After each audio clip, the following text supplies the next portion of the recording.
This is Rose, and she was held hostage by the Japanese during World War II. We are so tied up in our daily lives that we often forget about what's happened in the past. It's an important reminder to know about the tragedies that some of our parents and grandparents went through because history is known to repeat itself. It's why I have visited Auschwitz in Poland and the killing fields in Phnom Penh, Cambodia. It gives me that awful feeling like I got socked in the stomach. In the early 1940s, the Japanese had control of the entire Pacific, especially right here in the Marshall Islands. Millions and millions of lives were lost among the bloody battles fought on these very islands, and the remains are here to see until this day. Today in the capital city of the Marshall Islands, I met with 88-year-old Rose Levy. Hello. Nice to meet you. Who lived through some of the roughest conditions imaginable. So when you were born, the Marshall Islands was under Japanese control. So what was it like going to school? At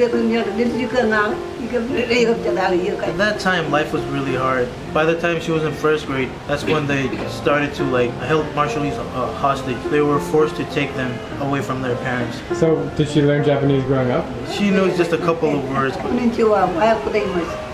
You talked about hostage, so what was the situation like? Did her friends and family get held hostage? How did she stay safe?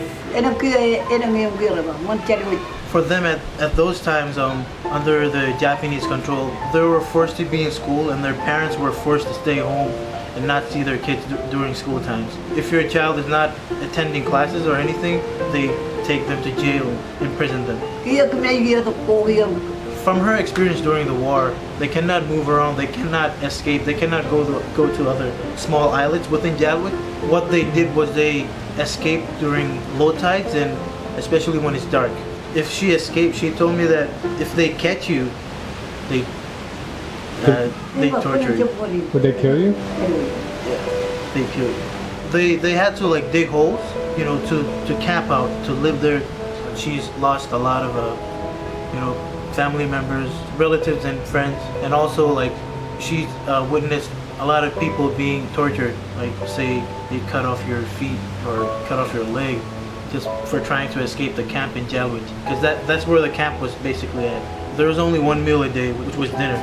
If they see you eating during any time of the day, they're gonna take you and you're gonna face the fatal consequences.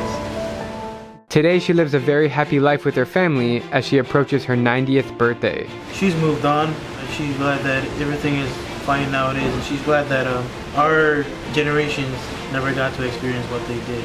She's an active dance choreographer,